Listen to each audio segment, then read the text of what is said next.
गणपतये नमो नमः। सिद्धिविनायक नमो नमः। अष्टविनायक नमो नमः।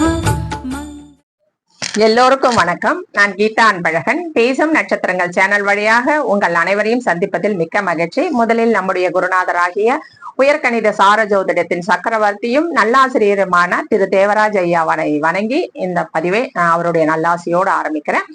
நம்ம ஏற்கனவே பழைய போன பதிவுல நம்ம என்ன பார்த்தோம் அப்படின்னு சொன்னா 4ஆம் பாவத்தின் காரகத்துவத்தை பார்த்தோம். அதனுடைய தொடர்ச்சியை இப்ப பார்ப்போம். 4ஆம் பாவம் அப்படின்னு சொன்னா புதுசா பாக்குறவங்களுக்காக நான் சொல்றேன். இது கால சக்கரத்தின்படி 12 கட்டங்கள். இந்த 12 கட்டங்கள்ல 4ஆம் பாவம் அப்படின்றது கடக லக்னமா கடக ராசியா விழும். இந்த 4ஆம் பாவத்தினுடைய காரகம் தான் நான் சொல்றது. இவங்களுக்கு கால சக்கரத்துக்கு 4ஆம் பாவம் கடகராசி. ஒவ்வொருத்தருக்கும் சுய ஜாதகம் அப்படின்னு சொல்லி இருக்கு இல்லைங்களா? அந்த சுய ஜாதகத்துல 4ஆம் பாவம் உங்க லக்னத்துல இருந்து என்னங்கன்னா அது எத்தனாவது 4வது பாகமோ அந்த பாவத்தினுடைய காரகங்களை தான் நாம இப்ப பேசுறோம். சரிங்களா? இப்போ கடக லக்னம்ன்றது பொதுவான பலன். உங்களுடைய சுய ஜாதகத்துல வர 4ஆம் பாவம் என்பது உங்களுக்கு தான ஒரு உங்களுடைய பலன் அது. சரிங்களா? இப்ப இந்த 4ஆம் பாவத்துல நம்ம என்னென்ன பார்த்தோம் அப்படின்னா மாத்ருஸ்தானம், வீடு, அசையும் அசையா சொத்து, வண்டி, வாகனம், அது வரும் இயந்திர வாழ்க்கை, அப்புறமா தாய்நாடு தாய்மண் பற்றிய பற்று, ஆரம்ப கல்வி, அப்புறமா வீட்டு உபயோக பொருட்கள், கற்பு, நாத்திகம் பேசுறது, அதுக்கப்புறம் புரட்சிகரமான சிந்தனை, இது அத்தனையும் 4ஆம் பாவத்தினுடைய காரகம் அப்படின்னு சொல்லிட்டு பழைய பதிவு பார்த்தோம். இப்ப என்ன பார்க்க போறோம் அப்படின்னு சொன்னா 4ஆம் பாவத்துல ஒரு அந்தரங்க வாழ்க்கையெல்லாம் இருக்கும். அந்தரங்க வாழ்க்கை அப்படின்னு சொன்னா அதாவது அதுதான் நான் சொன்னேன் இல்லைங்களா, கற்புன்னு சொன்னேன் இல்லையா? அப்போ அந்தரங்கமா இவர் ஏதாவது வேற இல்லீகலா அவர் ஈடுபடுறாரா, இல்ல இவர் கற்பு நெறியோட தான் இருக்கிறாரா அப்படின்றதெல்லாம் தெரிஞ்சுக்கணும் அப்படின்னு சொன்னாலும் இந்த 4ஆம் பாவத்தை வச்சு நம்ம பார்த்தோமா அவர் 5, 9 தொடர்பு கொண்டாலோ 8, 12 தொடர்பு கொண்டாலோ அவருடைய கேரக்டர் சரியா இருக்காது அப்படின்னு சொல்லிட்டு அவருக்கு இல்லீகலா ஏதோ ஒரு ப்ராப்ளம் இருக்கும், பிரச்சனை இருக்கும் அப்படின்னு சொல்லிட்டு நம்ம தெரிஞ்சு முடிவு பண்ணிக்கலாம். அவருடைய கேரக்டரை நம்ம முடிவு எடுக்கிறதுக்கு இந்த 4ஆம் பாவம் மிகவும் பயனுள்ளதாக இருக்கும். அப்புறம் சுரங்கங்கள், இந்த சுரங்க வேலை செய்யறது, சுரங்கமா உள்ள போறது, ஆழமா போறது. 8ஆம் பாவம் என்பது ஆழம்தான், புதையல் தான். அதுவும் 8ஆம் பாவம் வரும். ஆனா 4ஆம் பாவத்திலும் அதனுடைய காரகங்கள் இருக்கும். சரிங்களா? அந்த மாதிரி சுரங்கம் வேலை செய்யறது, சுரங்கமான இது, அப்புறமா புதையல் கிடைக்கிறது, அந்த மாதிரியான விஷயங்கள்லாம் கூட இந்த 4ஆம் பாவத்துல வரும். திடீர் அதிர்ஷ்டம் எல்லாம் கிடைக்கிறது 8ஆம் பாவம். இந்த மாதிரி புதையல் விஷயங்கள்லாம் கிடைக்கிறதெல்லாம் 4ஆம் பாவத்துல வரும் அந்த காரகத்துல. உடல் பகுதியில எது அப்படின்னு சொன்னா நுரையீரல், நம்ம மார்பு பகுதி, இதெல்லாம் 4ஆம் பாவ காரகம். ஏன்னா முதல்ல தலை, நெத்தி வரை, அதுக்கப்புறம் முகம் 2ஆம் பாவம், கழுத்து 3ஆம் பாவம், தோள்பட்டைகள் 4ஆம் பாவம், நுரையீரல் அப்படின்னு சொல்லிட்டு மார்பு பகுதி, நுரையீரல். இதுல இதயமும் சேரும். ஏன் இதயம் 5ஆம் பாவத்துக்கு தான், ஆனா 4ஆம் பாவத்திலும் சேரும். எப்படின்னா அந்த இதயம் ஓயாம துடிச்சுட்டே இருக்குது இல்லைங்களா, ஏங்கி கொண்டே இருக்குது இல்லையா, 24 மணி நேரமும் ஒரு இயக்கத்தோடு இருக்கக்கூடியது. 4ஆம் பாவம் என்பது தொடர்ச்சியாக ஒரு வேலை செய்யறது, தொடர்ச்சியாக ஒரே இடத்துல உட்காருது, தொடர்ச்சியாக ஒரு இடத்துல வசிக்கிறது, இதுதான் 4ஆம் பாவம். சரிங்களா? 3ஆம் பாவம் என்பது மாறிக்கொண்டே இருப்பது. இப்ப இந்த 4ஆம் பாவம் அப்படின்னா இந்த நம்ம உடம்புல முக்கியமான பொருள் இதயம் இல்லைங்களா, 4ஆம் பாவத்துக்கு கிட்டதான் இருக்காது. அது தொடர்ச்சியா இயங்கி கொண்டே இருக்கு இல்லையா, அதனால நம்ம அந்த இதயத்தையும் குறிப்பிடலாம், நுரையீரல் குறிப்பிடலாம், மார்பு சம்பந்தமான பகுதிகள் அத்தனையும் நம்ம குறிப்பிடலாம். இதுல ஏதாவது நோய்கள் வந்தாலும் நம்மளுக்கு 4ஆம் பாவம் சரியில்லாத 8, 12, 5, 9 அந்த மாதிரிலாம் தொடர்பு கொள்ளும் பொழுதுதான் நமக்கு இந்த மாதிரியான நோய்கள் வரும். ஒற்றைப்படையெல்லாம் இருக்கும்பொழுது நோய் வராது. இரட்டைப்படை இருந்தாலும் வரும். மருந்து மூலமா நம்ம காசு செலவு பண்ணி சரி பண்ணிப்போம். சரிங்களா? இது 4ஆம் பாவம் இதயம் சொன்ன இல்லையா, அந்த இதயம் 5ஆம் பாவத்திற்கு வரும். ஏன் 5ஆம் பாவத்துன்னு, 5ஆம் பாவத்துல காதல், அன்பு, இனக்கவர்ச்சி இதெல்லாம் இருக்கும். நம்ம ஒரு காதலை வெளிப்படுத்துறோம் அப்படின்னு சொன்னா நம்ம மூளைதான் சிந்திக்குது, வாய் தான் பதில் சொல்லுது. ஆனா நம்ம என்ன சொல்றோம், அந்த காதல் ஒருத்தர் வேணாம் அப்படின்னு நிராகரிச்சாரு அப்படின்னு சொன்னா நமக்கு மனசு வலிக்குது அப்படின்னு இங்கதான் நம்ம கைய வைக்கிறோம். சரிங்களா? மனசு வலிக்குது அப்படின்னு. மனசு எங்க இருக்குது, இதயத்துல இருக்குது அப்படின்னு நம்ம சொல்றதுதான். இதயத்துல இருக்கா அப்படின்றதெல்லாம் தெரியாது, மூளையில தான் இருக்கு எனக்கு தெரிஞ்சு. ஏன்னா மூளைதான் எல்லாத்தையும் பதில் சொல்லுது. மூளையில தான் எல்லாமே நம்ம என்ன செய்யணும், என்ன செய்யக்கூடாது, என்ன பண்றோம் பண்ணக்கூடாது அப்படின்றதெல்லாம் வந்து மூளை தான் சொல்லுது. மூளை தான் படபடன்னு ஆகுது. மூளை சொல்லும் பொழுது இதயம் தன்னால துடிக்குது, அதிகமா துடிக்குது, வேகமா துடிக்குது. பயம் வரும்போது அதிகமா துடிக்குது, சந்தோஷமா இருக்கும்போது அதுக்கு ஒரு துடிப்பு துடிக்குது, சோகமா இருக்கும் போது அதுக்கு ஒரு ரியாக்ஷனை காட்டுது. எல்லாமே அது மூளை செய்யற வேலைதான். ஆனா மூளை செஞ்சாலும் அந்த ரியாக்ஷன் எங்க கொடுக்குதுன்னா இதயம் தான் கொடுக்குது. இதயம் தானே வேகமா துடிக்குது, மெதுவா துடிக்குது, ஸ்லோவா துடிக்குது, எல்லா விஷயத்தையும் பண்ணுது. அதனால அந்த காதலை வெளிப்படுத்தும் பொழுதும் அந்த சந்தோஷம் என்பது எங்க வருது அப்படின்னா இதயத்துல வருது அப்படின்னு சொல்றோம். காதல் இல்லைன்னு சொல்லும் பொழுது இதயம் தான் வலிக்குது, மனசு வலிக்குது அப்படின்னு நம்ம சொல்றோம் இல்லைங்களா? அதனால அது 5ஆம் பாவத்திலயும் இதயம் வரும். இதுல இதயம் ஏன் சொல்றேன் அப்படின்னு சொன்னா தொடர்ச்சியா அது இயங்கி கொண்டே இருக்குது இல்லையா, துடிச்சு கொண்டே இருக்கு இல்லையா, அதனால இதயமும் இந்த உறுப்புகள்ல வரும் அப்படின்றது நம்ம குருநாதரும் சொல்லிக்கிறாரு. நானும் அதை தான் சொல்றேன். ஏன்னா நானும் அதை யோசிச்சு பார்த்தா உண்மைதானே. இதயம் தானே நம்ம உடம்புல 24 மணி நேரமும் துடிச்சுன்னு இருக்கு, வேலை செய்யுது இல்லையா, அது ஒரு வேலை செய்யுது இல்லையா. அப்படி பார்த்தா எல்லாமே தான். பட் இருந்தாலும் 24 மணி நேரமும் நம்ம துடிக்குதுன்னு நம்ம ஆரம்பிச்சோமா அந்த இதயத்தை தான் சொல்லணும். ஏன்னா நம்ம கண்ணு கூட கொஞ்சம் நேரம் மூடாம நம்ம அப்படியே முழிச்சு பார்ப்போம். ஆனா இதயம் அது வேலையை அது 24 மணி நேரமும் செஞ்சுக்கினே இருக்கு இல்லைங்களா. அதனால இதயத்தை குறிப்பிடுவது தவறில்லை என்பது என்னுடைய கருத்து. அது அவங்கவுங்களுடைய விருப்பத்தை பொறுத்து. ஆனா எனக்கு வந்து இதயம் இந்த 4ஆம் பாவத்துல சொல்லுவது சரி அப்படின்னு தோணுது. அடுத்து வந்து தொடர்ந்து இயங்கி கொண்டு இருக்கு இது. அடுத்தது வந்து செயற்கை. 5ஆம் பாவம் என்பது இயற்கை. நான் சொன்னேன் இல்லையா, இயற்கை, கவிதை, காதல், கவர்ச்சி, அதெல்லாம் வந்து 5ஆம் பாவம்.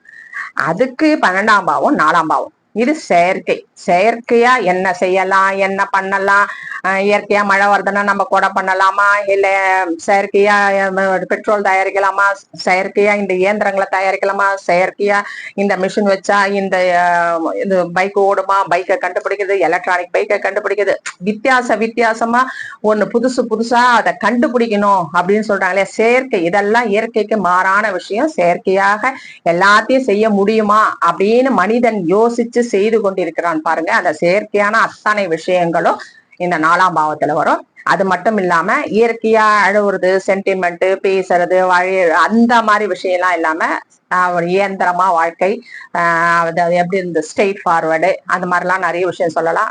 அளந்து பேசக்கூடிய வார்த்தைகள், இதெல்லாம் வந்து செயற்கைத்தன்மை. இந்த செயற்கைத்தன்மை 4ஆம் பாவத்தில் ஒருவர் எப்படி அன்பாக இருப்பாரா, இல்ல வந்து இந்த மாதிரி பிராக்டிகலா யோசிப்பாரா, பிராக்டிகலா நடந்துப்பாரா அப்படின்னு சொல்லி பார்க்கக்கூடியதும் இந்த 4ஆம் பாவம் தான். சரிங்களா. இந்த 4ஆம் பாவத்தின் காரகத்துலதான் இது வரும். அடுத்து வந்து உறவினர்கள். நான் முதல்ல சொன்னேன் தாய் அப்படின்னு சொல்லிட்டு. தாய் மாமன், மற்ற உறவினர்கள், சித்தப்பா பெரியப்பா, எல்லாமே எல்லா உறவுகளுமே சொல்லலாம்.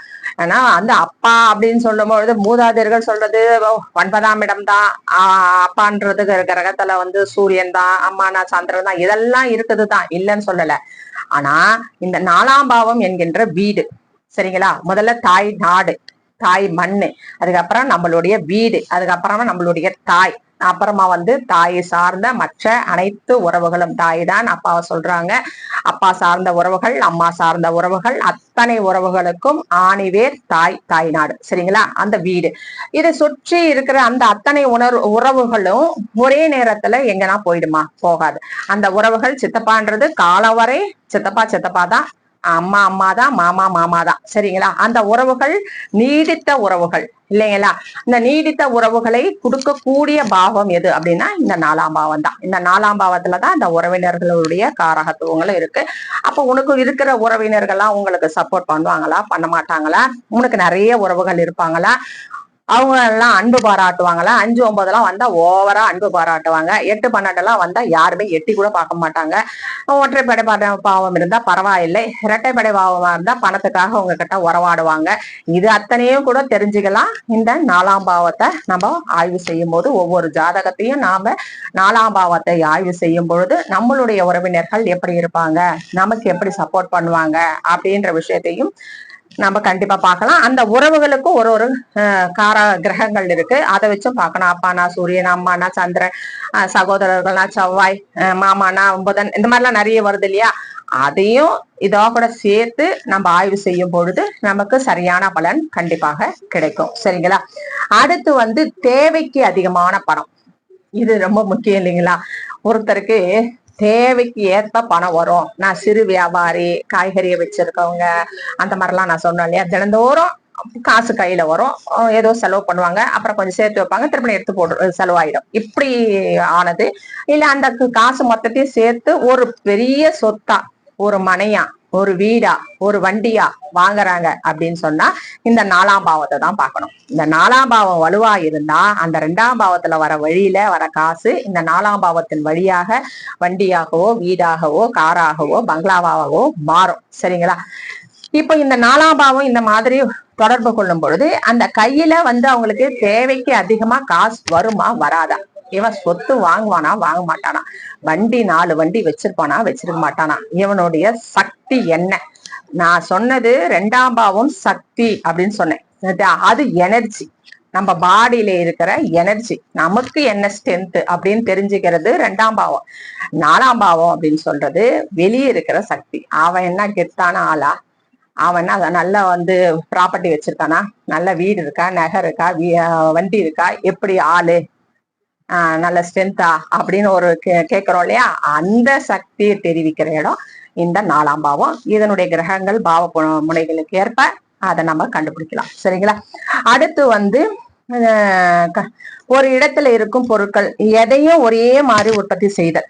எதையும் ஒரே மாதிரி உற்பத்தி செய்தல் அப்படின்னா, இப்போ மிஷினரி எல்லாம் வச்சிருக்காங்கன்னா ஒன்ன போலே பண்ணுவாங்க. ஒரு பாட்டில் செய்யறாங்கன்னா அந்த பாட்டிலே செய்வாங்க. ஒரு கார் ஃபேக்டரி வச்சிருக்காங்கன்னா காருங்களே கண்டுபிடிப்பாங்க. அதனுடைய ஸ்பேர் பார்ட்ஸ் வைக்கிறாங்கன்னா தொடர்ச்சியா ஒரே மாதிரியா அவங்களுடைய நடவடிக்கை இருக்கும். அவங்க அந்த 4ஆம் பாவம் ரொம்ப ஸ்ட்ராங்கா வலிமையா தொடர்பு கொண்டதுன்னா, பொருளாதாரம் சிந்தனையா இருந்தாலும் அந்த பொருளாதாரத்தை பத்தியே அவங்க சிந்தனை பண்ணுவாங்க. அந்த மாதிரியான ஒரு தொடர்ச்சியா ஒரே நிலைப்பாடோட இருப்பாங்க.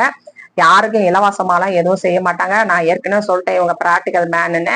சென்டிமெண்ட்ல தான் 10 ரூபாய் நம்ம கையில யாருக்குன்னா ஐயோ பாவம் அப்படின்னு கொடுப்போம். இவங்க அதெல்லாம் கிடையாது. ஐயோ பாவம் எதுக்கு, உனக்கு கை கால் நல்லா இருக்குல்ல, நீ உழைக்க வேண்டியதானே, நீ சம்பாதிக்க வேண்டியதானே அப்படின்னு சொல்லி அந்த 10 ரூபாய் கூட அவங்க கொடுக்க மாட்டாங்க. யோசிப்பாங்க, கொடுக்கணுமா கொடுக்க கூடாதா, இவங்களுக்கு எது தேவை. ஏன்னா அவங்களுக்கு ஒரு வேலையை கூட ஏற்பாடு பண்ணி தருவாங்க. நீ போய் உழை, நீ போய் முயற்சி செய்து நீ சம்பாதித்து வாழ் அப்படின்னு சொல்லிட்டு அவங்க ஒன்னா அந்த வேலையை கூட ஏற்படுத்தி கொடுப்பாங்களே கண்டி, நம்ம கிட்ட காசை அவங்க அனாவசியமாக செலவு செய்ய மாட்டார்கள். இலவசமாக எதையுமே 4ஆம் பாவம் தொடர்பு கொள்றவங்க. இதுல இன்னும் நிறைய காரகங்கள் இருக்கு. நான் இப்பவே 2 பதிவு ஆயிடுச்சு, இன்னும் எத்தனை பதிவு போடுறது? அதனால நான் தனித்தனியா உயர்நிலை வரும்பொழுது நான் போடுற நேரம் இருக்கும் போது, கடைசியா இதுல முக்கியமானது எது அப்படின்னா கல்லறையும் வரும். பிறந்த தாயிலிருந்து நம்ம வசிக்கிற வீட்டுல இருந்து கடைசியா நம்ம போற இடம் வரலும் நம்ம தெரிஞ்சுக்கணும் அப்படின்னு சொன்னா இந்த 4ஆம் பாவத்தை பார்த்தா தெரிஞ்சுக்கலாம். நம்ம எந்த மாதிரியான இடத்துல உயிர் போய் எந்த இடத்துல நம்ம சமாதி ஆவோம், நம்மளுடைய இறப்பு எப்படி இருக்கும், நம்மளுடைய இறப்பு, நம்மளோட நோய், படுக்கையில சாவோமா இல்ல படுத்த உடனே செத்து போயிடுவோமா, நம்மளுடைய மரணம் எப்படி ஏற்படும், அதெல்லாம் நிறைய பாவங்கள் இருக்கு, அதெல்லாம் பார்க்கலாம். ஆனா இந்த 4ஆம் பாவம் என்பது அவங்க இருக்கிற இடம் கல்லறை. நம்ம இந்த இடத்துலதான் உயிர் போவோம், சொந்த நாட்டுல சொந்த இடத்துல அப்படின்னு சொன்னா அவர்களே இது பக்கத்துலதான் எங்கேயோ அடக்கம் செய்வாங்க அப்படின்னு தெரிஞ்சுக்கலாம். இல்ல வெளியூர்ல வெளிநாட்டுலதான் உங்களுடைய உயிர் பிரியும், நீங்க தாய் நாடு வர முடியாது அப்படின்னு சொன்னா அவங்களுக்கு ஒரு வேலை அந்த மாதிரி கொடுப்பனை இல்ல வேற ஏதோ அந்த இடத்துல விசா பிரச்சனை ஏதோ ஒண்ணு நடந்தா அவங்க அந்த இடத்துல தகனம் பண்ற மாதிரி வாய்ப்புகள் இருக்கும். ஒரு சிலர் ஆக்சிடென்ட் ஆயிட்டு தகனமே பண்ண முடியாத நிலைமையெல்லாம் கூட அகால மரணங்கள்லாம் ஏற்பட்டா அந்த மாதிரியும் வரும். இது மாதிரி நிறைய காரகங்கள், இந்த இறப்பை பத்தி பேசணும்னா நிறைய விஷயங்கள் இருக்கு இல்லைங்களா. அந்த மாதிரி அவர்களுடைய இறப்பு அந்த கல்லறையும் வசிக்கும். அது பாரு, உயிரோடு இருக்கும்போது வீட்டுல இருக்கிறோம், உயிர் போன பிறகு நாம ஒரு இடத்துல நம்மள கல்லறையா செய்வாங்க இல்லையா, இருப்போம் இல்லையா, அந்த இடமும் எந்த இடத்துல எப்படியாப்பட்ட அமைப்புல இருக்கும் அப்படின்றதையும் நம்ம இதுல தெரிஞ்சுக்கலாம் இந்த ஜாதகத்துல. அப்படின்றதுதான் இந்த ஜாதகத்தினுடைய தனிப்பெரும் மகத்துவம். அதை பத்தி தெரிஞ்சுக்கிற இடம் இந்த 4ஆம் பாவம் தான். இந்த 4ஆம் பாவத்தினுடைய பாவ தொடர்புகளையும் பாவ முனைகளையும் கிரகங்களையும் வைத்து நாம் தெளிவாக துல்லியமாக ஒருவருடைய வாழ்க்கையை நம்மளால் சொல்ல முடியும் என்பது இந்த உயர்கணித சார ஜோதிடத்தின் முறையாகும். இதை நமக்கு கற்றுக் கொடுத்த நம் குருநாதரை இந்த நேரத்திலும் நான் வணங்கிக் கொள்கிறேன். இந்த பதிவை நாளைக்கு நம்ம 5ஆம் பாவத்தை பத்தி பார்ப்போம். 4ஆம் பாவத்தை பத்தி இன்னும் நிறைய விஷயங்கள் இருக்கு, நான் அப்புறமா இன்னொரு பதிவா போடுறேன். இதை எல்லாத்தையும் எழுதி வச்சுக்கோங்க. இந்த காரகத்தெல்லாம் ஒரு முறைக்கு 2 முறை பாருங்க. உங்க எல்லாருக்கும் நல்லா தெளிவா புரியும். இந்த பதிவு உங்களுக்கு பிடிச்சிருந்தா இந்த வீடியோவை சப்ஸ்கிரைப் பண்ணிட்டு பக்கத்துல இருக்க பெல் பட்டனை அழுத்தி வச்சுக்கோங்க. நான் போடுற ஒவ்வொரு பதிவும் உங்களுக்கு உடனுக்குடன் நோட்டிபிகேஷனா வரும். நன்றி, வணக்கம்.